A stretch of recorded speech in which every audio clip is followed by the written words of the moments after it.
Omega.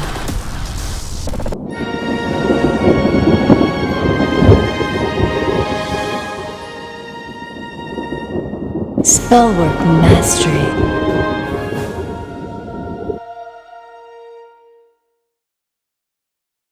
Here's something you don't know.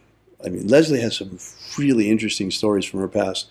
You know, she's told you about Yuki before, and I'm sure we'll get her to tell about that again from her time in Okinawa, the Okinawan shaman who she met. Mm-hmm. But what she hasn't told you about yet was the time that she studied with Manny Two Feathers. Right. Sundance Chief Manny Two Feathers. Yes. Tell us something about that, Leslie. Manny Two Feathers was an amazing man. He taught me more about the Red Road than, well, he taught me everything I know about it.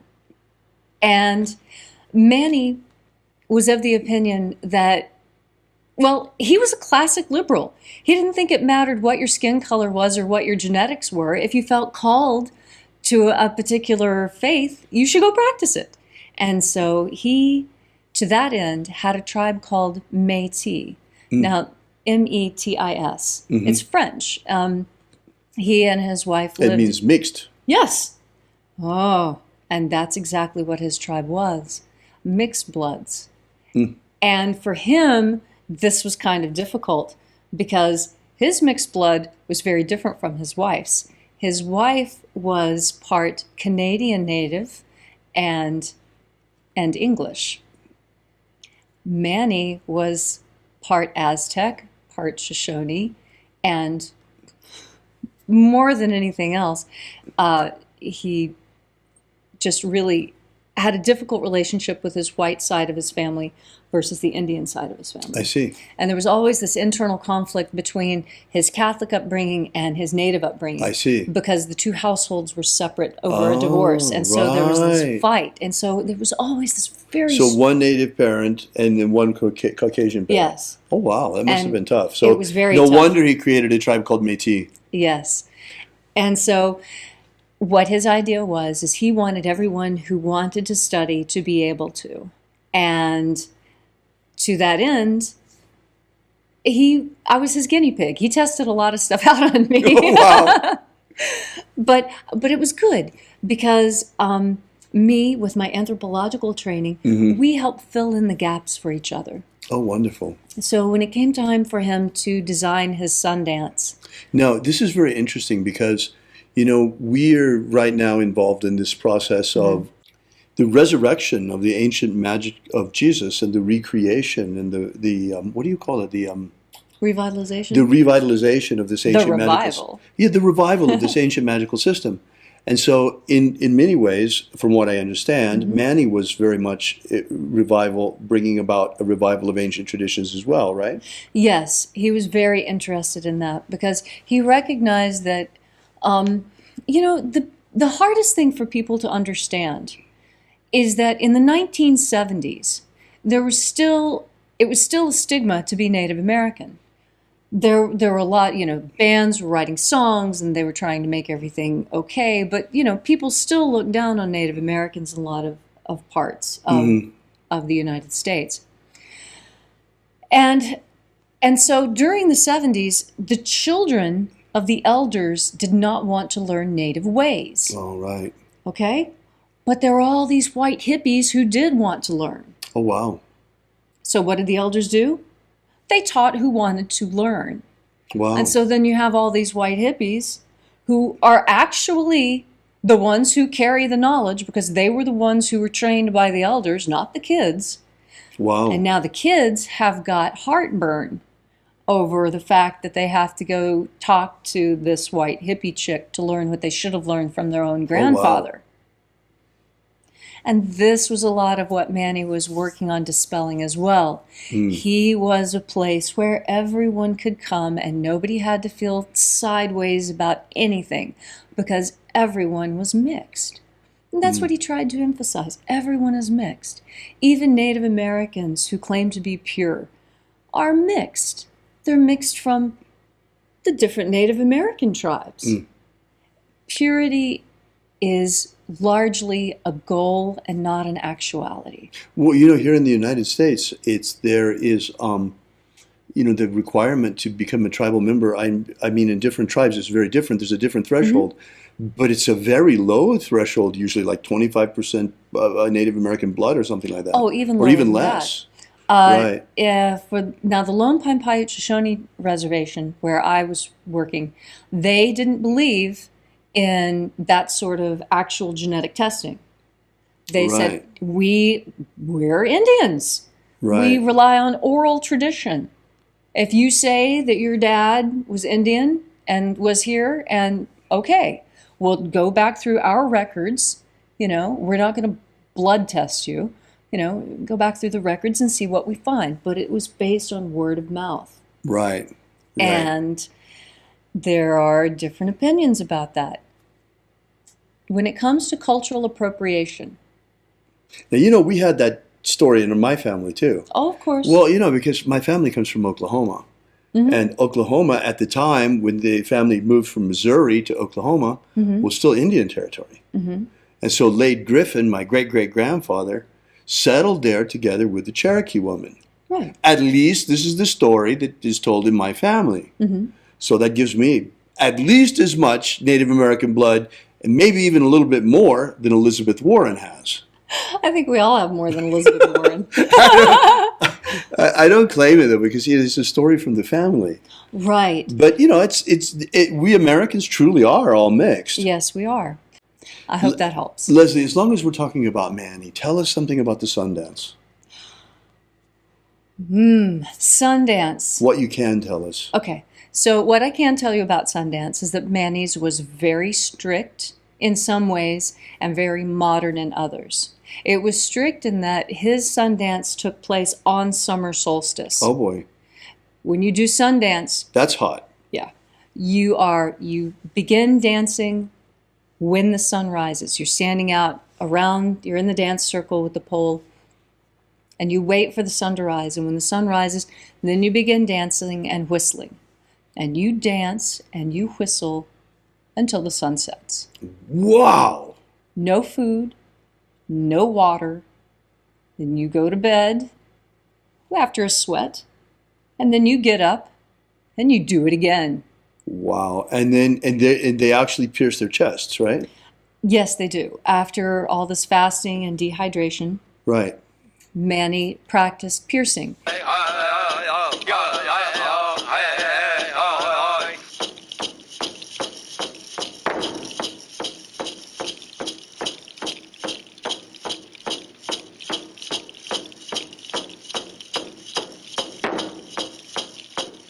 Oh, wow. And we erected a 65-foot tall cottonwood tree in the center of the dance circle.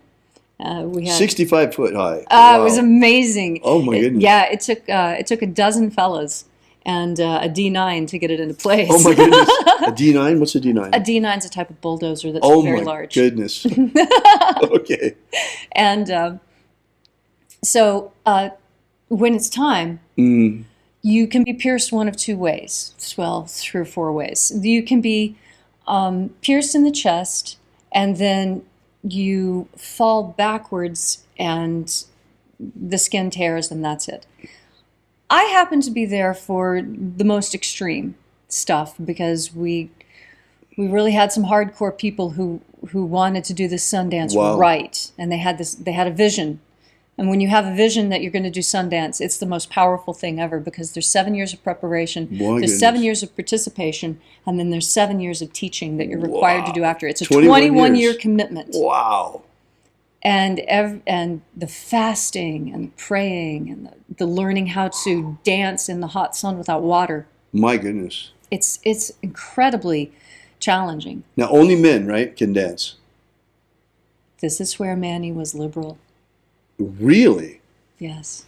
Oh my goodness. Traditionally, women do not participate in Sundance because women go through their own Sundance in the process of giving birth. Oh, wow. Mm-hmm. Birth is the most painful thing a woman ever does. Mm-hmm. She doesn't need to Sundance. Men have Sundance because they don't have birth. Mm-hmm. Now we live in a culture where there are many women who don't give birth. Ergo, Manny opened it up to women.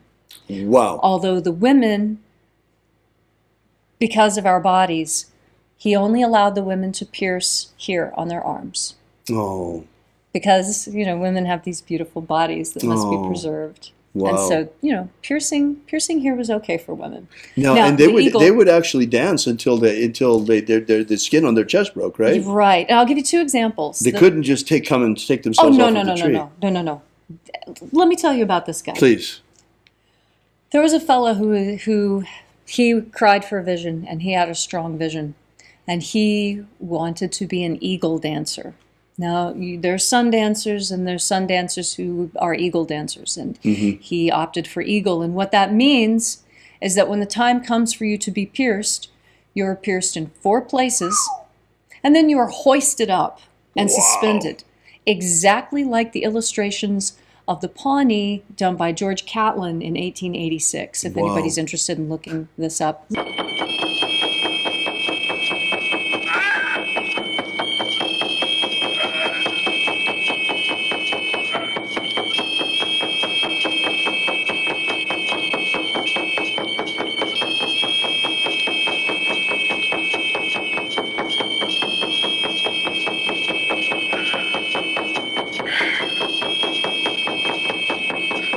He did it the easy way. He just pierced his front and passed out, right? No, not this dancer. It was the most amazing. I'm getting chills just talking about it. Wow. He was pierced in the front and in the back. Manny always used surgical gloves and alcohol and sterile scalpels. The dancers brought their own bones, and then Manny would cut them, insert the bone, tie the lashes, and then 2 of the supporters that came with this dancer lifted him up into the tree while with his fans he flapped his arms. And he is to flap his arms and fly until the skin breaks and he falls. Wow, what a sacrifice. We counted 1 minute. We counted 2 minutes. We counted 3 minutes. We counted 5 minutes. We counted 7 minutes. We counted 10 minutes. We started to worry about him. 2 supporters grabbed his legs and tried to pull him off. 2 men, 2 grown men, lifted their feet off the ground while this man is still suspended and flapping, and his skin does not tear. Oh my goodness. And so these men jerked him off. Oh my goodness. And pulled him off, and the skin went. And they carried him off. Wow. He had to cry for his vision. Wow. The next dancer who went up was pierced. He leaned back. He fell down. It was as easy as if his skin was made of tissue paper. Wow. And Manny cuts them the same every time. Wow. This is what makes a sun dance chief so good, is his skill at inserting the bones. The eagle dancer really had to suffer. Wow. And it's the depth of your suffering that makes your passage through the rest of life easier. My goodness. And there were other hard dances too. There was one dancer who opted to drag buffalo skulls in the style of some Northern Plains Indians. And so he had 4 lashes put in his back. One here, and then the same on the other side. And so he was lashed 4 times. And so then they put on a buffalo skull, and he walks around the dance circle until it tears. Well, he made 1 lap and it didn't tear, so they attached another buffalo skull. And when they put on the buffalo skull, it's teeth down, so that it looks like these skulls are dancing along behind as he's pulling himself like he's skiing, because it really is hard to drag. And there's blood streaming down his back, but he can't say a word. Cannot scream, cannot cry. He's crying for his vision. His crying is internal. Wow. We put 5 skulls, and finally his daughter sat on one of the skulls in order to get it to break. Oh my goodness. And yet there are people who will go up and they dance to the tree, and they get their lashes on, and then they back up and And it just breaks immediately. Wow. And it is the decision of the Creator as to when that will break. When have you really suffered enough? Oh my goodness. It is the decision of God. And everyone can see. Everyone can see how much suffering is required of you. My goodness. Manny was incredible. He took the Sundance Oath and it became his life. Fantastic. He was really a beautiful soul. Leslie, tell us about the Heyokas. The Heyokas, oh, the crazy ones.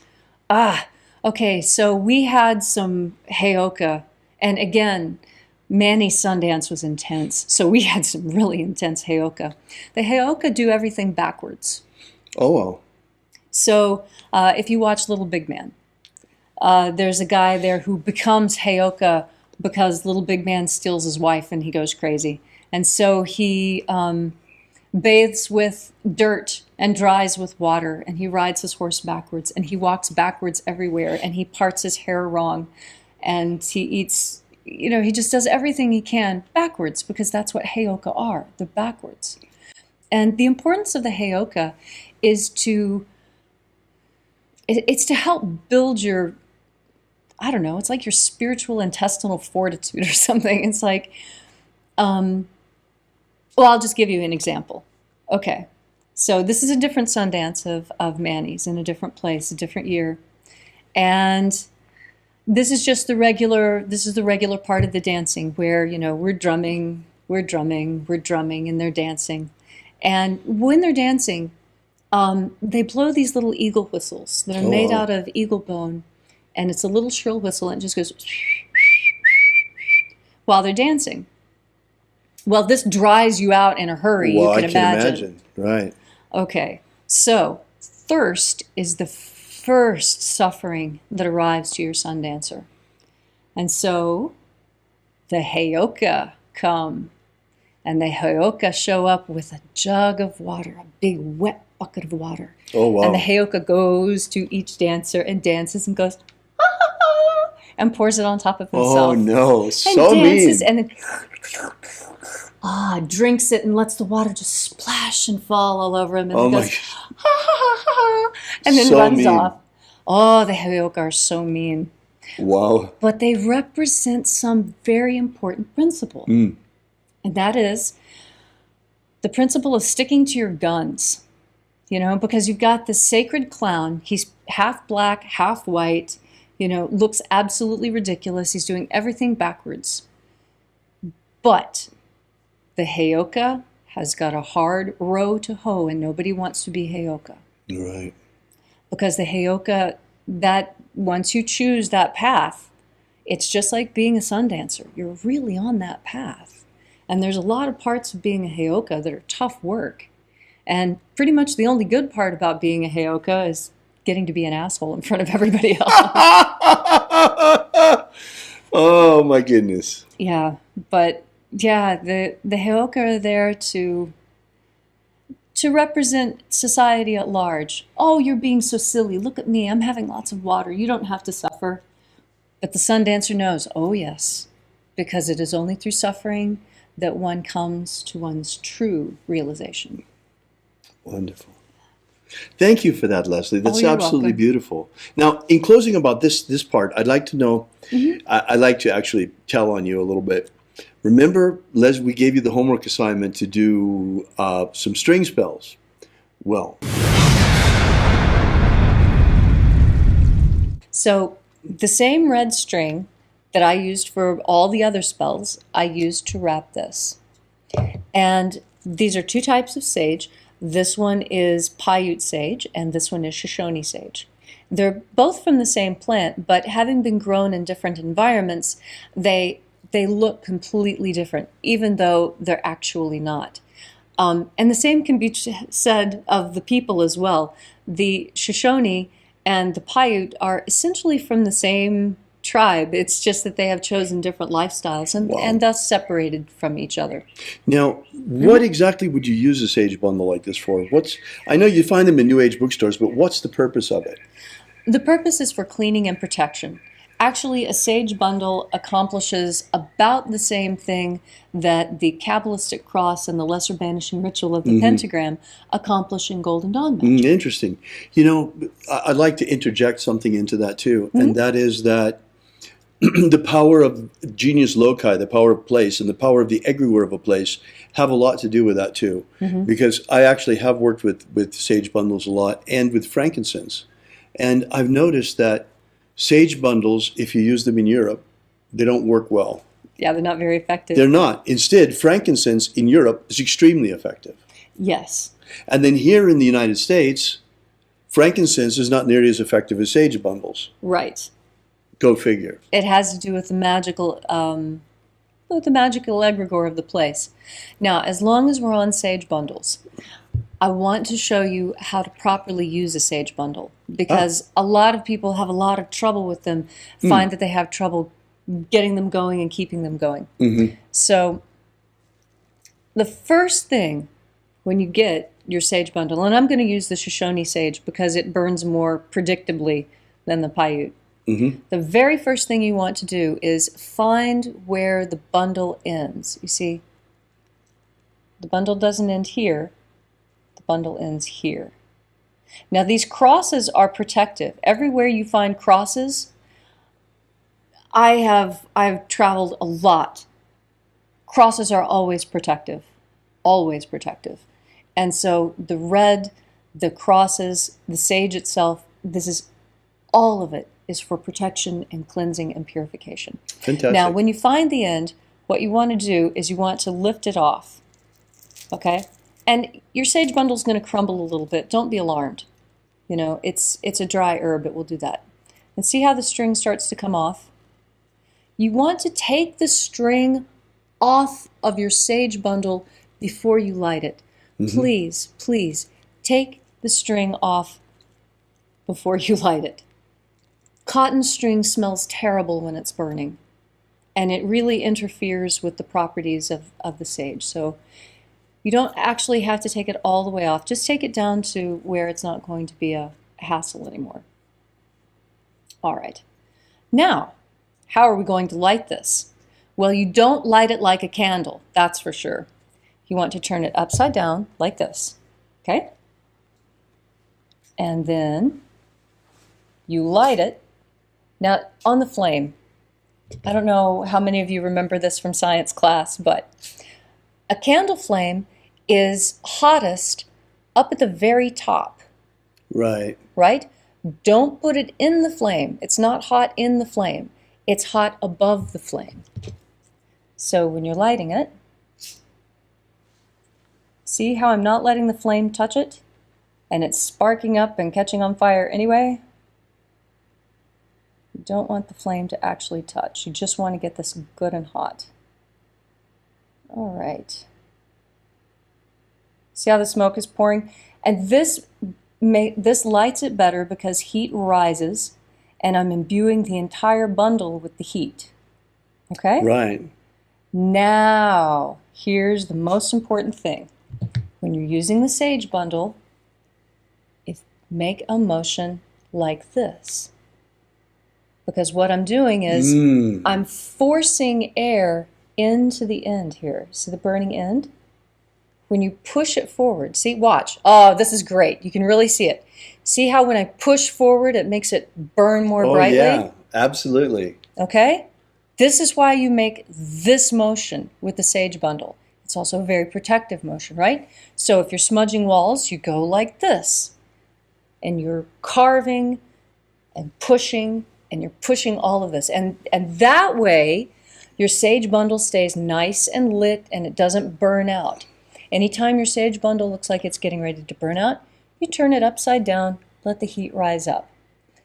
Also, you can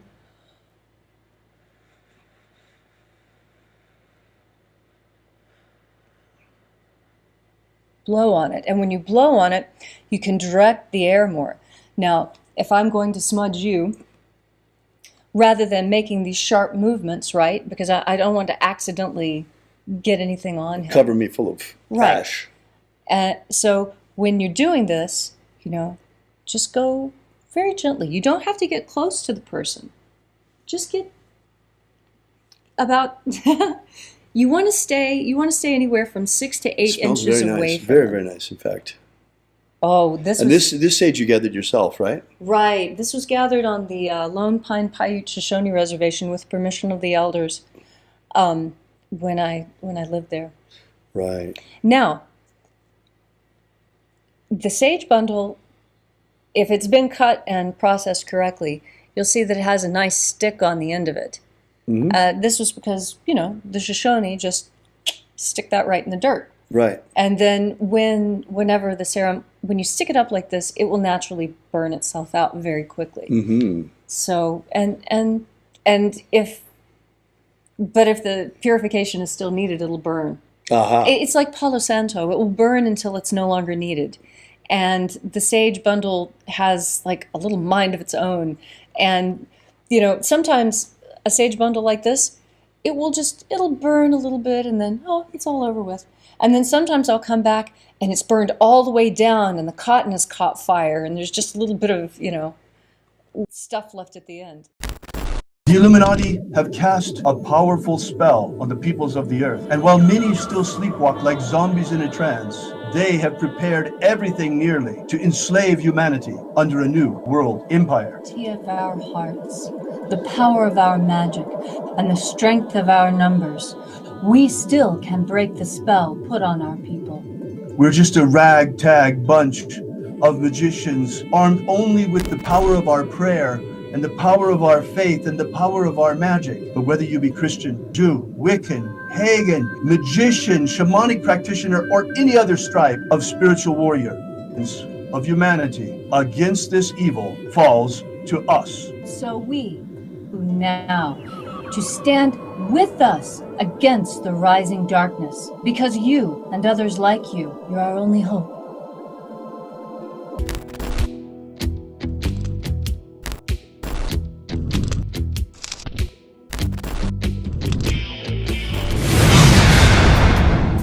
Have you ever wanted to gain real magical abilities so you can become the master of your destiny? Do you wish you could get the ancient secret key for free so you can build the life of your dreams? If you've wanted more out of life, to become all that you can be, physically, romantically, financially, spiritually, then you need to take action and get this right now. That's right, and for free, but it won't be available for much longer. So go right now to thescienceofmiracles.com and get started. Achieve the prosperous life you want for yourself. Gain ultimate life mastery. Are you familiar with the Rosicrucian with what's his name? He's popular in the States. He's the president or the from the Golden Dawn. What's his name? Oh.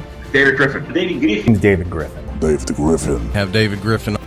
I saw an email yesterday that he sent out about there's a magical war going on. Demons of the infernal realm. All of them. There is really a magical war going on. There is a guy called David Griffin who is heading all these magicians. David Griffin is S.L. McGregor Mather's present successor. David Griffin. David Griffin. David Griffin. David Griffin. I'm Golden Dawn Imperator David Griffin. David Griffin. David Griffin. David Griffin. Now David Griffin. There's a magical war going on. So there is really a magical war going on.